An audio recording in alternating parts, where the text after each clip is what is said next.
오늘 우리에게 주신 하나의 말씀은요, 출애굽기 24장 우리 1절에서 8절입니다. 오늘 우리에게 주신 하나의 말씀은 출애굽기 24장 우리 1절에서 8절입니다. 제가 한 절 읽고 여러분들이 한 절 읽고 이렇게 서로 한 절씩 교독하여서 하나님의 말씀 봉독해 올리겠습니다. 주어진 화면 보시면 되겠고요. 제가 먼저 1절 읽겠습니다. 또 모세에게 이르시되 너는 아론과 나답과 아비후와 이스라엘 장로 70명과 함께 여호와께로 올라와 멀리서 경배하고 2절 여러분 너 모세만 여호와께 가까이 나오지 말며 백성은 너와 함께 올라오지 말지니라. 모세가 와서 여호와의 모든 말씀과 그의 모든 율례를 백성에게 전하매 그들이 한 소리로 응답하여 이르되 여호와께서 말씀하신 모든 것을 우리가 준행하리이다.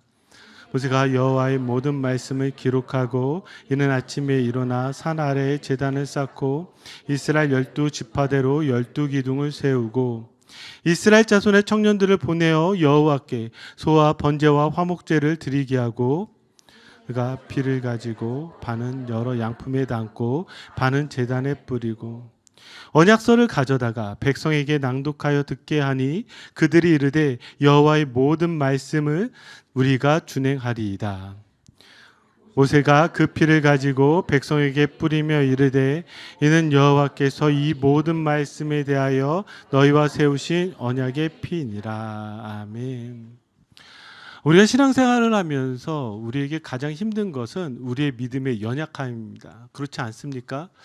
무언가를 하려고 해도 믿음이 연약하기 때문에 믿음이 연약하기 때문에 그래서 우리는 힘들다라고 생각을 하죠. 그런데 감사한 것은 무엇이냐면 여러분 연약한 것은 괜찮아요.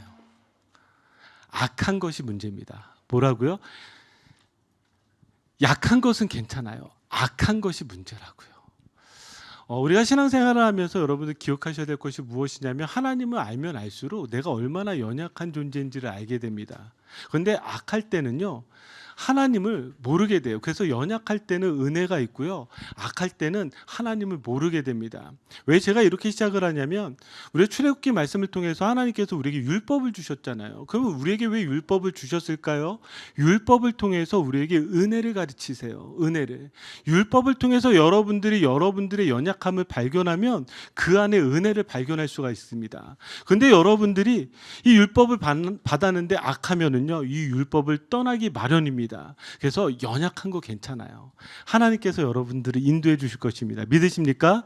우리 한번 그래서 옆 사람에게 약해도 괜찮아. 연약해도 괜찮아. 우리 한번 이렇게 인사하고 시작하겠습니다. 연약해도 괜찮아. 약해도 괜찮아. 저희가 율법을 쭉 읽었는데요. 율법 안에 사실은 어떤 비밀이 숨겨져 있냐면 예수 그리스도의 그 보혈의 비밀이 숨겨져 있습니다. 자, 그래서 이 율법을 여러분들이 시간이 되실 때 한번 다시 쭉 읽어 나가셨으면 좋겠어요. 자, 이제 율법을 주시고 지금 24장에 이르러서 무엇을 하냐면 하나님께서 이스라엘 백성들과 언약식을 맺습니다. 언약식. 그래서 여러분들이 오늘 설교 이후에도요 한번 이 출애굽기 24장을 계속 묵상해 보셨으면 좋겠어요. 하나하나 다 읽어 보셨으면 좋겠어요. 그 이유가 무엇이냐면 오늘 제가 시간이 되는 한 최대한 이 안에 숨겨진 그 예수 그리스도의 보혈에 대해서 여러분들에게 나눠줄 것입니다. 그래서 이 출애굽기 24장의 성경 안에서도 예수 그리스도에 대해서 정말 가장 잘 나타내고 있는 장이 아닌가 저는 그렇게 생각을 해요. 그래서 여러분들이 꼭 오늘 말씀도 들으시고 한번 집에 돌아가셔서 이 언약식 안에 어떻게 예수 그리스도의 보혈이 담겨져 있는지 여러분들이 찾아보셨으면 좋겠습니다. 자, 우리 한번 1절을 한번 볼까요? 이 말씀이 어떻게 시작을 하고 있냐면 이렇게 시작을 하고 있습니다. 또 모세에게 이르시되 너는 아론과 나답과 아비후와 이스라엘 자손 70명과 함께 여호와께로 올라와 멀리서 경배하고. 자, 이제 언약식을 맺어야 되는데 하나님께서 누구를 부르시고 계시냐면 모세와 아론 그리고 아론의 두 아들 나답과 아비후 그리고 70명의 장로들을 올라오라고 말씀하세요. 자, 여기에 이렇게 올라오게 되는데 여기에 뭐라고 나와 있냐면 멀리서 경배하고 라고 나와 있습니다. 멀리서 경배하고. 자, 이 멀리서라는 단어가요 라우크라는 단어인데요. 이 라우크라는 이 히브리어 단어는 거리적으로 멀다라는 뜻도 있지만 또 어떤 뜻도 있냐면 하나님과의 관계가 깨어져서 하나님으로부터 멀어졌을 때도 이 단어를 사용하고 있습니다. 그러면 한번 생각해 보세요. 하나님이 올라오라고 부르셨어요. 그러면 하나님께 가까이 나가야 되는데 지금 아무도 하나님께 가까이 나가지 못하고 있어요. 이스라엘 백성들도, 그리고 이스라엘 백성들을 대표하고 있는 이 70명의 장로들도, 아니 대제사장의 역할을 했던 이 아론과 나답과 아비후도 하나님의 부르심 앞에 나아갈 수가 없었습니다. 왜일까요? 예, 죄가 있기 때문에 그래요. 죄된 존재이기 때문에요, 하나님 앞에 나갈 수가 없습니다. 그러니까 그들은 멀리 서 있을 수밖에 없어요. 그러면 거기에서 무엇하고 있을까요? 여기에 경배하고 이렇게 나와 있는데, 이 경배하다라는 말은요, 어떤 뜻을 가지고 있냐면 완전히 엎드리다라입니다. 그러니까 멀리서 있다 할지라도 하나님을 향해서 엎드려서 경배한다라는 거예요. 그럼 이걸 통해서 우리가 알아야 되는 것은 무엇이냐면, 우리가 하나님께 가까이 있든 멀리 있든 어디에 있든지 하나님을 향해서 뭐 하라는 거예요? 경배하라는 거예요. 하나님을 향해서 경배하라는 거. 그래서 제가 성경 안에서 가장 좋아하는 구절 중에 하나가 무엇이냐면 요나서 2장 말씀이에요. 요나서 2장에 어떤 말씀이 있냐면, 요나가 그 수올의 뱃속에서 하나님을 향해서 기도하는데, 그가 뭐라고 기도하는 줄 아세요? 내가 주의 목전에서 쫓겨났을지라도 다시 주의 성전을 바라보겠나이다. 여러분, 어떤 상황에서도 다시 하나님을 바라보는 것, 하나님을 향해서 예배하는 것, 경배하는 것, 그것이 바로 우리들의 모습이 되어져야 될 줄 믿습니다. 자, 이제 2절로 넘어가게 돼요. 이제 멀리서 다 하나님이 부르셨지만 멀리서 하나님 향해서 경배하고 있을 때 하나님이 누구만 부르시냐면 모세만 부르세요. 한번 2절 볼까요? 너 모세만 여호와께 가까이 나오고 그들은 가까이 나오지 말며 너와 함께 올라오지 말지니라. 아멘. 자, 하나님이 누구만 부르신다고요? 모세만 부르세요. 모세만. 자, 그러면 모세만 부르시는 이유는 무엇일까요? 모세가 이스라엘 백성들보다 도덕적으로 더 깨끗하거나 아니면 신앙적으로 더 거룩하기 때문에 모세를 부르시는 것이 아니죠. 자, 하나님께서 모세를 부르시는 이유는 무엇이죠? 이스라엘의 중보자로 세우셨기 때문입니다. 이스라엘의 중보자요. 자, 우리 중보자에 대해서 제가 지난 시간에 여러분들에게 말씀해 드렸죠. 자, 그러니까 지금 하나님과 이스라엘 백성들이 언약을 맺어야 되는데 이스라엘 백성들이 해결되지 않은 것이 죄의 문제가 해결되지 않았단 말이에요. 하나님은 거룩하시고 하나님은 영광이시기 때문에 그 하나님 앞에 누구도 나갈 수 없어요. 하나님의 얼굴 본 자는 누구도 살 수 없다고 하는 말씀하셨잖아요. 그러니까 이제 언약식을 맺어야 되는데 누가 필요한 거예요? 이 언약을 맺을 수 있도록 그 중보자가 필요하다라는 것이죠. 하나님께서 그래서 모세를 부르신 거예요. 자, 그러면 여기에서 우리가 보게 되는 것이 무엇이죠? 하나님께서 이스라엘과 언약을 맺으시기 위해서 중보자로 모세를 부르신 것과 같이 우리와 하나님께서 언약을 맺으시기 위해서 중보자로 누구를 부르셨을까요? 예수 그리스도를 부르셨단 말이에요. 그래서 히브리서 5장 1절 10절을 보시면 대제사장마다 사람 가운데서 택한 자이므로 하나님께 속한 일에 사람을 위하여 예물과 속지 않은 제사를 드리게 하나니, 지금 대제사장이 어떤 일을 하는지를 지금 설명해 주고 있어요. 뭐라고요? 사람 가운데서 모세처럼 택한 자래요. 그러면서 그가 하는 일이 무엇이에요? 속지 않은 제사를 드리게 하나니, 그러면서 예수 그리스도가 누구시라고요? 하나님께 멜기세덱의 반차를 따른 대제사장이라 칭하심을 받으셨느니라. 지금 하나님께서 이 모세와 같이 하나님께서 택하시고 그 속죄를 위해서 부르셨다라는 거예요.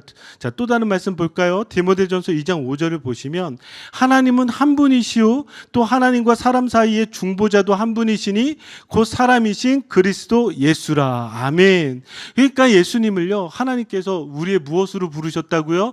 우리의 죄를 가지고 하나님 앞에 나오는 대제사장으로, 그리고 우리와 하나님이 연결해주는 중보자로 하나님께서 유일하게 한 분을 세우셨어요. 누구라고요? 예수 그리스도라는 거예요.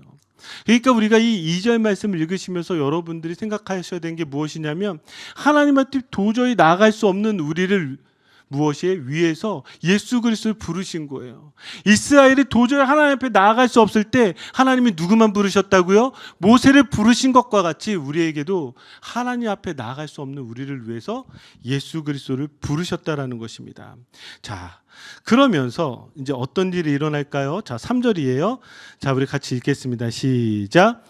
모세가 와서 여호와의 모든 말씀과 그의 모든 율례를 백성에게 전하며 그들이 한 소리로 응답하여 이르되 여호와께서 말씀하신 모든 것을 우리가 준행하리이다. 아멘. 자, 이 3절과 그리고 후반부에도 계속해서 반복적으로 나온 게 무엇이냐면 하나님이 모세에게 말씀을 하시면 모세가 백성들에게 그 말씀을 전해요. 그러면 이스라엘 백성들이 무엇을 할까요? 우리가 이 하나님의 말씀을 준행하겠습니다. 자, 그리고 다시 모세가 하나님의 언약을 전해요. 그러면 어떻게 해요? 하나님의 이 언약을 준행하겠습니다. 자, 이렇게 이야기를 합니다. 자, 그러면서 언약식이 계속해서 진행이 되는데 그것이 무엇이냐? 자, 이제 4절입니다. 자, 우리 한번 4절 말씀도 같이 한 목소리로 읽겠습니다. 모세가 여호와의 모든 말씀을 기록하고 이른 아침에 일어나 산 아래에 제단을 쌓고 이스라엘 12지파대로 12기둥을 세우고. 아멘. 자, 이제 모세가 무엇을 하냐면 두 가지를 해요. 첫 번째는 제단을 쌓습니다. 제단이요. 자, 이 제단을 쌓는 것은 여러분 아시죠? 어떤 제단을 쌓았었죠? 토단을 쌓으라 그랬었죠. 토단을. 자, 그렇게 제단을 쌓고요. 그 다음에 또 무엇을 세우냐면 12지파대로 기둥을 세우게 됩니다. 근데 그 기둥이 12기둥이에요. 그럼 다시 여기에서 이렇게 질문이 생깁니다. 왜 여기에서 하나님이 기둥을 세우라고 말씀하셨을까? 그리고 이 기둥의 의미는 무엇일까? 자, 이것을 그 뜻을 찾으려면은요. 창세기 말씀을 보셔야 돼요. 창세기 31장 44절 45절을 보시면 이 말씀은 어떤 말씀이냐면 야곱이 외삼촌 라반하고 언약을 맺는 장면이에요. 제가 읽어드릴게요.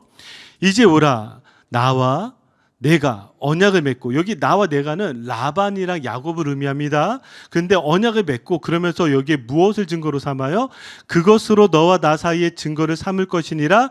이에 야곱이 돌을 가져다가 기둥으로 세우고. 자, 지금 언약을 맺는데 그 언약의 증거로서 뭘 세우고 있는 거예요? 기둥을 세우는 거예요. 여기에 지금 하나님께서 12기둥을 세우라고 말씀하셨을 때는 어떤 것에 대한 증거인 거예요? 지금 하나님과 이스라엘이 언약을 맺었어요. 그리고 그 언약의 말씀들을 주셨단 말이에요. 그런데 이 언약을 맺었다라는 증거가 무엇이냐? 그 증거가 바로 이 12기둥이라는 것이죠. 자, 이 기둥이 나오는 것이 언제 처음 나오냐면 지금 야곱과 라반이 맺는 것을 통해서도 알 수 있지만 하나님께서 야곱과 언약을 맺어 주셨어요. 그러니까 지금 여기 이 모세에게 하나님께서 기둥을 세워라 라고 했을 때에 그 안에 어떤 의미가 있냐면 하나님께서 야곱에게 주셨던 그 언약의 말씀을 기억해야 지금 여기에 나와 있는 이 말씀을 좀 더 정확하게 알 수가 있습니다. 자, 창세기 28장 18절을 한번 보실까요? 제가 읽어드릴게요. 야곱이 아침에 일찍이 일어나 베개로 삼았던 돌을 가져다가 기둥으로 세우고 그 위에 기름을 붓고. 아멘. 자, 야곱이 에서를 피해 이제 도망치다가 한 곳에 이르게 됩니다. 자, 그리고 그곳에서 이제 잠을 자야 되는데, 자, 돌베개를 가져다가 잠을 잔 거예요. 자, 그때 꿈을 꾸게 됩니다. 하나님이 꿈속에서 야곱을 찾아오셨어요. 자, 야곱을 찾아오셨을 뿐만이 아니라 여기에서 무엇을 하냐면 이 야곱과 언약을 맺어요. 이 언약을 맺게 되면서 야곱이 이제 일어나게 되는 거예요. 자, 일어나게 되면서 자, 베개를 베었던 그 돌을 기둥으로 삼습니다. 왜 기둥으로 삼을까? 우리 배웠죠? 언약의 증거. 하나님 내게 이렇게 말씀하셨으니까 이것이 우리의 증거가 됩니다. 그래서 기둥을 세웠어요. 자, 그러면서 뭐라고 하는지가 참 중요한데, 자, 21절 22절이에요. 자, 이 말씀, 이 언약의 내용이 도대체 무엇인가? 우리 한번 같이 읽겠습니다. 내가 평안히 아버지 집으로 돌아오게 하시오면 여호와께서 나의 하나님이 되실 것이요 내가 기둥으로 세운 이 돌이 하나님의 집이 될 것이요 하나님께서 내게 주신 모든 것에서 10분의 1을 내가 반드시 하나님께 드리겠나이다 하였더라. 아멘. 자, 여기 지금 21절을 잘 보셔야 돼요. 이 21절에 뭐라고 나와 있냐면 야곱이 이렇게 고백하는 거예요. 그가 언약을 듣고 이 언약의 기둥을 세울 때에 뭐라고 이야기하냐면 내가 평안히 아버지의 집으로 돌아가게 하시오면. 지금 무엇을 약속하셨던 거예요? 하나님께서 내가 약속한 이곳으로 너를 다시 돌아오게 해줄게. 자, 두 번째는 무엇이에요? 너의 하나님이 되어줄게. 그러니까 지금 우리가 반드시 기억해야 되는 그 언약의 내용은 무엇이냐면 하나님이 약속하신 것으로 우리를 부르신다라는 거예요. 그리고 또 무엇을 약속하셨다고요? 나의 하나님이 되어주시겠다라고 약속해 주신 거예요. 그 예수 그리스도를 믿는 자들에게 주어진 두 가지의 중요한 약속. 이 약속이 무엇이에요? 우리에게 천국의 소망 주셨잖아요. 믿으시죠? 그리고 그 하나님이 나의 하나님이 되어주시겠다라고 약속해 주셨잖아요. 우리가 이 두 가지를 믿는 것이죠. 그런데 이 언약의 기둥을 좀 더 명확하게 우리가 더 알 수 있는 것이 여호수아에서도 다시 나타나게 되는데, 자, 여러분 이제 정리 한번 해보세요. 지금 하나님께서 이 언약을 주시고 언약의 기둥을 세운 것이 누구로부터요? 야곱이요. 자, 이 야곱이 이스라엘이 되잖아요. 그렇죠? 자, 그러면서 이 이스라엘에게 하나님께서 다시 언약을 맺으시고 여기에 기둥을 세우셨어요. 그렇죠? 그다음에 다시 한번 이 여호수아를 통하여서 이 기둥을 세우시면서 이 기둥, 이 언약의 의미가 무엇인지 우리에게 말씀해 주시는데, 그것이 바로 여호수아 4장 9절입니다.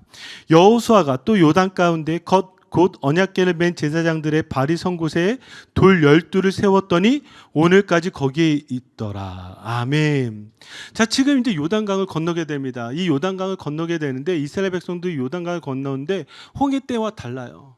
홍해 때와 달라요. 하나님께서 언약궤를 준비하게 하시고 이 언약궤를 지금 누가 짊어매게 돼요? 제사장들이 짊어매게 됩니다. 그리고 제사장들이 발이 이 요단강물에 닿자 그때서부터 요단강물이 갈라지기 시작한 거예요. 마르기 시작한 거예요. 자, 그러면서 이 요단강을 건너면서 하나님께서 이 요단강을 건너는 이 중앙 이곳에 하나님께서 무엇을 세우게 하시냐면 12돌을 세우게 되는 거예요. 그러면 우리가 지금 이 돌을 세운다라는 것은 하나님의 언약의 증거라는 걸 알 수가 있죠. 그럼 왜 여기서 세울까? 자, 이것을 21절, 22절, 23절, 24절 말씀이 좀 길지만 지금 여러분들이 한번 잘 들어보세요. 제가 읽어드릴게요. 이스라엘 자손들에게 말하여 이르되 후일에 너희 자손들이 그들의 아버지에게 묻기를 이 돌들은 무슨 뜻이냐 하거든. 지금 저희랑 똑같죠. 왜 이 돌들을 세웠어요? 이게 언약의 증거라는데 도대체 뭐예요? 그러면 이렇게 답하라는 거예요. 22절. 너희는 너희의 자손들에게 알게 하여 이르기를 이스라엘의 마른 땅을 밟고 이 요단강을 건넜음이라. 너희의 하나님 여호와께서 요단물을 너희 앞에서 마르게 하사 너희를 건너게 하신 것이 너희의 하나님 여호와께서 우리 앞에 홍해를 말리시고 우리를 건너게 하신 것 같았나니 이는 땅의 모든 백성에게 여호와의 손이 강하신 것을 알게 하며 너희가 너희 하나님 여호와를 항상 경외하게 하려 하심이라 하라. 아멘. 자, 여기 22절 23절에 지금 이 돌들을 세우는 이유를 말씀하셨는데 그것이 무엇이냐면 지금 강을 건너가게 해주셨다라는 거예요. 홍해를 건너가게 해주셨다라는 거예요. 지금 이것을 기억하기 위해서 무엇을 세웠다고요? 이 돌들을 세웠다라는 거예요. 그럼 언약의 증거가 이 언약의 의미가 어떻게 된다는 거예요? 하나님이 약속하신 곳에 가야 되는데 이 약속하신 곳을 가기 전에 막고 있었던 그 강과 바다를 건너게 하셨다라는 거예요. 이걸 다시 오늘날 우리에게로 해석을 하자면 어떤 것과 같냐면 우리가 하나님이 약속하신 그 천국의 소망이 있단 말이에요. 그런데 이 천국의 소망을 가지는데 이 천국의 소망이 그냥 되어지는 것이 아니라 이 천국으로 가려면 반드시 넘어야 되는 이 홍해와 같은 요단강과 같은 그 죽음의 바다, 그 죽음의 강을 건너야 된다라고요. 이것을 건너가게 해주신 이가 누구라고요? 하나님이시라는 거예요. 그 하나님께서 그 가운데 무엇을 세우신 거예요? 돌을 세우신 거라고요. 그러면 여러분, 여기에 세우신 돌은 무엇을 의미할까요? 아시죠? 예수 그리스도의 십자가예요. 예수 그리스도의 십자가.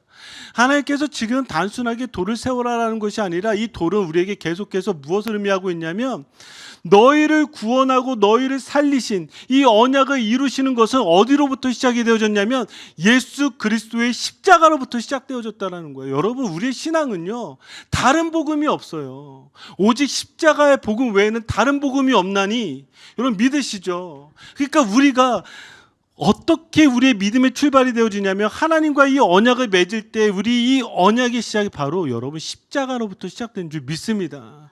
여러분 이것을 기억하셔야 되는 거예요. 자, 그러면서 보세요. 제단을 쌓고 이제 무엇을 하냐면 5절에 이스라엘 자손의 청년들을 보내어 여호와께 소와 번제와 화목제를 드리게 하고, 자, 여기 지금 번제와 화목제를 드리게 합니다. 여러분 이것도 기억하시죠? 십계명을 주신 이후에 하나님께서 너희는 나를 비교해서 신상을 만들지 말고 토단을 쌓고 거기에서 무엇과 무엇을 드려라?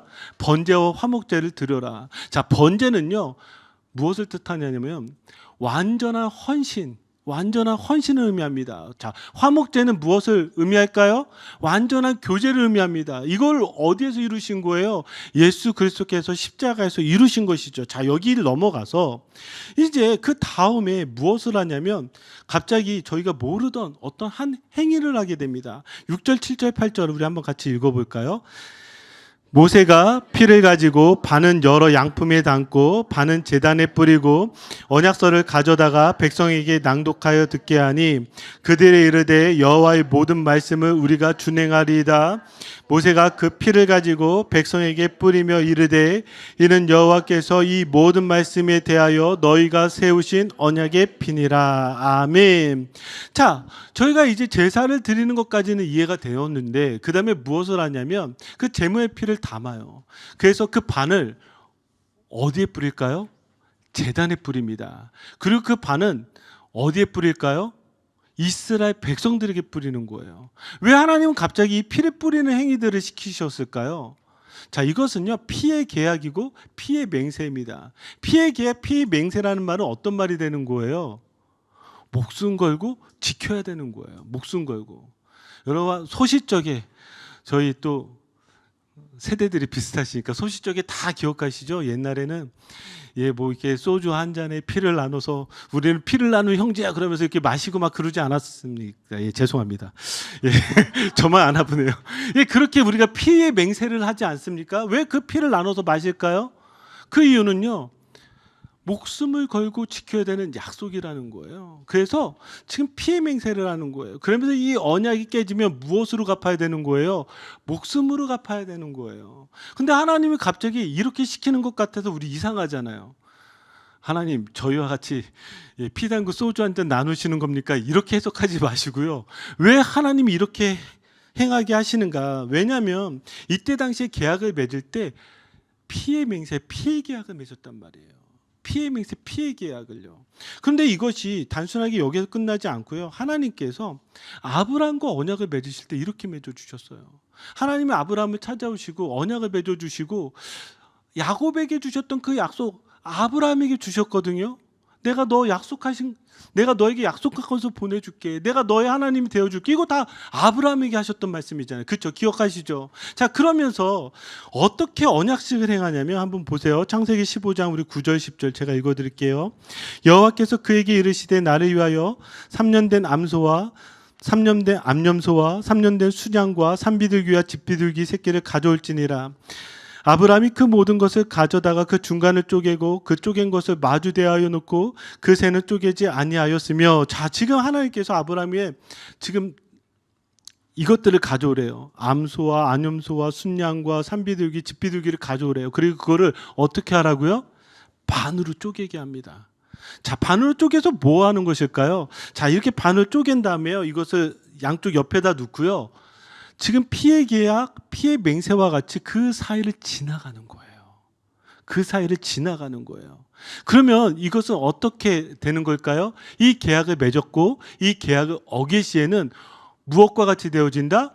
반으로 쪼개어진 이 동물들과 같이 되어진다라는 것이 이때 당시 계약의 방식이었단 말이에요. 그런데 여기에서 끝나지 않고 한번 17절을 보시면 해가 져서 어두울 때에 연기나는 화로가 보이며 타는 횃불이 쪼갠 고기 사이로 지나더라. 자, 지금 이 사이를 지나가야 되는데 아브라함이 잠들었어요. 아브라함이 잠든 사이에 하나님이요 지금 불의 모습으로 나타나서 어디 사이를 지나가셨더라? 쪼갠 고기 사이를 지나가셨더라. 그러면 지금 이 쪼갠 고기 사이를 누구만 지나가신 거예요?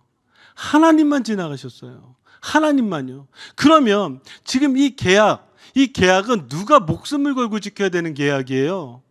하나님이 목숨 걸고 지켜야 되는 계약이에요. 우리가 지금 성경을 보면서 사실 계속 이해가 안 되는 부분들이 무엇이냐? 어떤 분들 답답하실 거예요. 하나님, 어떻게 이 이스라엘을, 이런 형편없는 이스라엘을 그렇게 사랑하십니까? 어떻게 이렇게 구원하십니까? 그런데요, 이것이요, 이스라엘에게서 구원의 조건을 찾는 것이 아니라 성경 끊임없이 무엇을 우리에게 말씀하고 계시냐면 이 아브라함의 이 언약을 보여주면서 이런 거예요. 내가 너희와 피해야. 내가 너희의 피해 맹세, 이 언약을 맺었다라고. 그러면 이것을 이루시기 위해서 하나님께서 하신 것이 무엇이에요? 우리로 하여금 죽게 하신 것이 아니라 예수 그리스도가 우리를 위하여 죽으신 거예요. 무엇을 이루시기 위해서요? 이 언약을 이루시기 위해서요. 그러면 다시 한번 오늘 말씀으로 들어가 보면 어떻게 되는 거예요? 야곱에게 주셨던 두 가지 기억하셔야 되겠죠. 저 천국의 소망을 주셨는데, 자, 저 천국의 소망은 누굴 통해서만 이루어져요?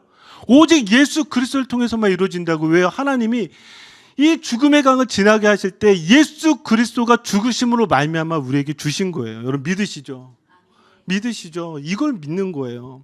자, 그러면서 여기 두 번째로 나오는 부분, 아까 읽었던 부분에 있어서 어떤 부분이 나오냐면 언약의 피라고 이야기를 하고 있습니다. 언약의 피. 자, 그러면 이 언약의 피, 지금 백성들에게 피를 뿌리는데 그냥 피라고 하지 않고 언약의 피라고 했어요. 왜 언약의 피라고 이야기하시는가?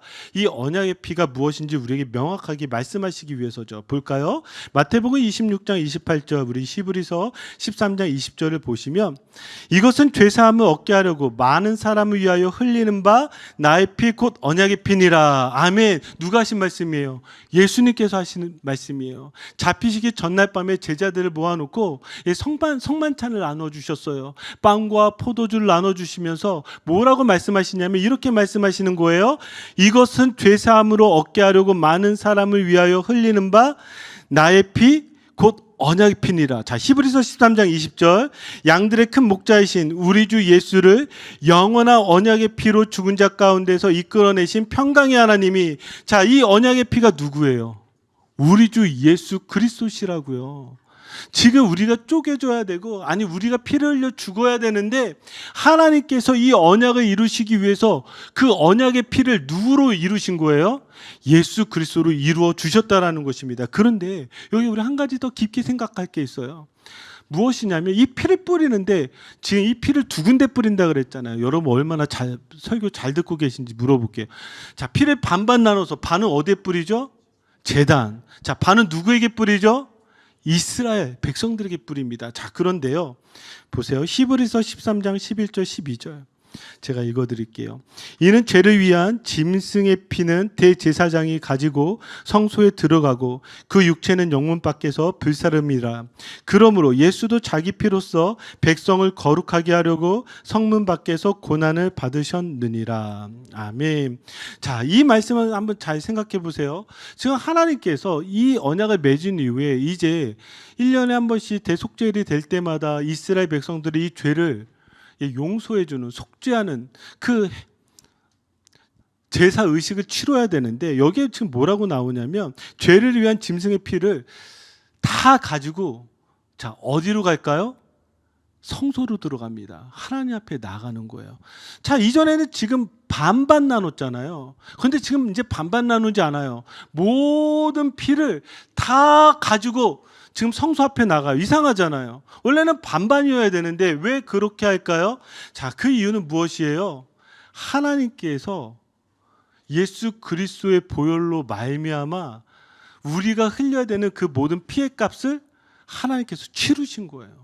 예수 그리스도의 보혈로 우리를 구원해 주신 거예요. 그래서 히브리서 10장 19절을 보면 그러므로 형제들아 우리가 예수 피를 힘입어 성소에 들어갈 담력을 얻었나니. 왜 예수 피를 힘입어 저 성소에 들어갈 수 있는 담력을 얻어요? 어떻게 우리가 성소에 들어갈 수 있어요? 예수 그리스도의 보혈이 하나님의 제단 앞에 우리 앞에 다 뿌려진 거예요. 하나님 앞에 그 피가 다 올려드려진 거예요. 그래서 우리가 하나님 앞에 나아갈 수 있게 되어진 것입니다. 그래서요, 히브리서 10장 12절 14절 보시면 오직 그리스도는 죄를 위하여 한 영원한 제사를 드리시고 하나님 우편에 앉으사 그가 거룩하게 된 자들을 한 번의 제사로 영원히 온전하게 하셨느니라. 아멘. 예수 그리스도가 십자가에서 흘리신 그 보혈이 우리의 영원한 한 제사가 되어 주셨어요. 그래서 여러분들이요, 더 이상 여러분들의 피값으로 하나님 앞에 나가는 게 아니에요. 예수 그리스도의 피값으로, 예수 그리스도의 보혈의 은혜로 하나님 앞에 나아가는 것입니다. 여러분 믿으십니까? 여러분 지금까지 쭉 읽으시면서 제가 딱딱할 수 있지만 제가 말씀 준비하면서 그런 생각을 했어요. 야, 이게 참 딱딱할 텐데, 야, 이번 주 설교도 나 혼자 또 숨차다 끝나겠구나. 예, 이런 생각을 했습니다만 저는 이런 소망이 있어요. 여러분, 우리가 성경 안에서 뭐 발견해야 돼요? 예수 그리스도 발견해야 돼요. 내가 지금 하나님 앞에 나아갈 때 우리에게 남는 것 뭐밖에 없는 줄 아세요? 예수 그리스도의 흔적밖에 없어요. 예수 그리스도의 흔적. 예수 그리스도의 그 흔적이란 건 무엇이냐면 자격 없는 내가 예수 그리스도의 보혈로 말미암아 은혜로 살아가고 있다는 거예요. 그래서 우리가 아까 불렀던 그럼에도 불구하고라는 이 찬양 가사를 한번 생각해 보세요. 그럼에도 불구하고라는 말은 뭐예요? 자격 없음에도 불구하고 하나님께서 은혜 주셨다는 거예요. 그러면 우리의 믿음이 깊어지는 유일한 방법은 무엇이겠어요? 우리 안에 예수 그리스도의 은혜의 흔적을 발견하는 거예요.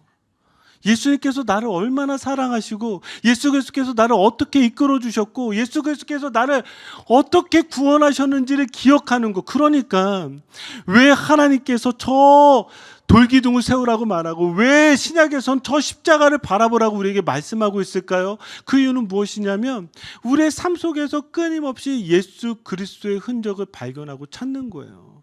여러분 그렇게 되어지시기를 주님의 이름으로 축복합니다. 신앙은 다른 게 아니에요. 다른 것은요, 여러분 정말 다른 것일 뿐이에요. 우리의 신앙이 깊어지는 것이 우리가 뭐 다른 것 잘한다고 해서 깊어지는 게 아니라 내 삶 속에서 예수 그리스도의 그 흔적을 깊이 알면 알수록 여러분 그 신앙이 깊어지는 줄 믿습니다. 제가 지난 한 주 저희 아들이 이제 동부에서 이제 첫 방학을 얻고 여기 와서 한 일주일간 지냈거든요. 참 감사했던 건 무엇이냐면 얘 친구들이 이 동네에 있어야 되는데 얘 친구들이 안 온 거예요. 그러니까 꼼짝없이 집에만 있어야 되는.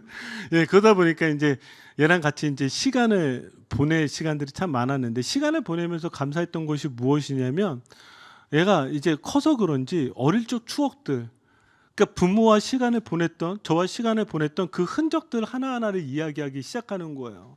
그러니까 얼마나 감사해요, 얼마나 좋아요. 그러면서 이 아이가 뭐라고 이야기하냐면 이제 학교를 다시 가야 되고 이제 힘들 거잖아요. 이제 3주간 죽었다고 얘기했거든요. 저한테 어떤 표현? 아빠 나 이제 죽었어. 아빠 나 이제 죽었어. 이제 3주 동안 나는 이제 잠도 못 자고 뭐 긴 말도 써야 되고 에세이도 써야 되고 나는 이제 죽었어. 근데 여기에서 가족과 함께 보낸 그 흔적들 때문에 그 추억들 때문에 그래도 나 할 수 있을 것 같아라고 이야기하는 거예요. 우리 신앙이요, 여러분 다른 것에서 있는 것이 아니라 예수 그리스도의 그 은혜의 흔적으로 우리 살아가는 사람들 아니겠습니까? 예수 그리스도의 그 은혜의 흔적이요. 그러니까 매 예배 때마다 우리가 계속해서 함께 예수 그리스도를 찬양하고 예수 그리스도의 십자가를 바라보고 말씀 속에서 예수 그리스도를 발견하고 그래서 그 안에서 끊임없이 나를 예수 그리스도로 채워가시기를 주님의 이름으로 축복합니다. 자, 그러면서 이 언약의 마지막이 무엇으로 끝나냐? 바로 잔치로 끝나요. 잔치로. 한번 9절, 10절, 11절 말씀 한번 보도록 하겠습니다. 우리 같이 읽겠습니다. 모세와 아론과 나답과 아비후와 이스라엘 장로 70인이 올라가서 이스라엘의 하나님을 보니 그의 발 아래에는 청옥을 편듯하고 하늘같이 청명하더라. 하나님이 이스라엘 자손들의 존귀한 자들에게 손을 대지 아니하셨고 그들은 하나님을 뵙고 먹고 마셨더라. 아멘. 자, 이 언약식이 이루어진 다음에 어떤 일이 일어나고 있어요? 하나님을 뵙고 먹고 마셨더라. 예, 천국의 잔치가 일어나고 있는 것이죠. 언약 이후에 예수 그리스도를 믿음으로 말미암아 우리에게 마지막 일어나는 것은요, 천국의 잔치예요. 얼마나 놀랍고 얼마나 아름다운 광경이겠습니까? 그런데 여기 여러분들이 주목해야 되는 단어가 있는데 그것이 무엇이냐면 언약식이 끝났잖아요. 언약식이 끝난 다음에 이제 이들이 하나님 앞에서 잔치를 벌이는데 11절 한번 말씀 다시 한번 띄워주시겠어요? 뭐라고 여기 명확하게 나오냐면 하나님이 이스라엘 자손들의 존귀한 자들에게 손을 대지 아니하셨고, 원래대로라면 어떻게 되는 거예요? 하나님 앞에 나올 수 없는 자들이잖아요. 죄의 심판을 받아야 된다고요. 그런데 하나님이 손을 대지 않으셨어요. 왜요? 우리로 이야기하자면 언약을 맺었기 때문에, 우리로 다시 이야기하자면 예수 그리스도로 말미암아, 예수 그리스도를 믿음으로 말미암아 하나님의 언약 백성이 되었다는 거잖아요. 근데 그 언약 백성은 뭐라고 다시 표현하고 있냐면 여기에 존귀한 자들이라고 표현하고 있어요. 언약을 맺은 사람들을 하나님이 뭐라고 표현해 주고 계시냐면 존귀한 자들입니다. 자, 말 그대로 존귀한 자들 이렇게 보셔도 되겠지만 이것을 다시 히브리어 원뜻으로 보게 되면 어떤 뜻을 가지고 있냐면 깊이 뿌리 박은, 견고한, 이런 뜻을 가지고 있어요. 깊이 뿌리 박은 견고한. 그럼 이걸 다시 의역하고 오늘날 우리에게로 번역하자면 뭐예요? 여러분들이 예수 그리스도께 깊이 뿌리 박을 때, 예수 그리스도라는 이 복음에 여러분들이 견고하셨을 때에 하나님께서 손대지 아니하실 줄 믿습니다. 그러니까 우리가 이 믿음 가지는 거예요. 자, 이 믿음을 가진 자들에게 이런 일들이 일어난다고 표현하고 있죠. 여기 하나님을 뵀는데 하나님의 얼굴을 본 자는 살짝 없다고 하셨죠. 하나님, 그래서 하나님의 영광, 그 마지막 끝자락만 보여주세요. 한번 10절 다시 보여주시면 어떤 모습을 보게 되냐면 이스라엘 하나님을 보니 그의 발 아래는 청옥을 편듯하고 하늘같이 청명하더라. 제가 이거를 실제로 참 저도 보고 싶은데 여기 이 청옥이라는 것은 무엇이냐면 블루색 띤 사파이어입니다. 혹시 집에 가지고 계신 분 있으면 다음 주에 저 좀 한번 보여주세요. 제 실물을 본 적이 없어서 이게 얼마나 아름다운지 모르겠는데 지금 하나님의 그 언약을 맺은 백성들이 보게 되는 게 그 하나님의 영광의 끝자락이잖아요. 근데 그 끝자락을 딱 보는데 얼마나 멋있었을까요? 그 블루 사파이어 같은 색이 정말 이루 형용할 수 없는, 아마 이 청옥이라고 표현했지만 전 이것도 부족할 것 같아요. 어떻게 그거를 다 표현할 수 있겠어요? 정말 너무나 아름다운 그 색이 쫙 펼쳐진 그 하나님의 영광에 있는 곳에서 하나님과 함께 교제하는 이 이스라엘의 모습이 저는 저희들의 모습이 되어질 줄 믿습니다. 사랑하는 성도 여러분, 이 땅에서 우리가 살아가는 것이 쉽지 않고 어렵지 않다라고 말합니다. 네, 맞아요. 그리고 내년은 더 쉽지 않을 것 같아요. 계속해서 경기 침체가 일어나고 있고 여러 가지의 관계들이 깨어지고 정말 상황들이 어려움 속에서 여러분 이 25년 얼마나 힘들까요? 그러나 여러분들이 오늘 말씀 한번 기억해 보세요. 내가 하나님과 예수 그리스도로 말미암아 언약 맺은 사람이잖아요. 그러면 하나님이 우리를 인도해 주시지 않겠어요? 지켜주지 않으시겠어요? 그리고 마지막 그날에 우리에게 저 아름다운 장면을 보여주시면서 그곳에서 우리가 예수 그리스도를 만나지 않겠습니까? 그날을 소망하며 그날을 기대하며 여러분들에게 주어진 날을 예수 그리스도로 말미암아 이기시기를 주님의 이름으로 축복합니다. 우리 같이 기도합시다.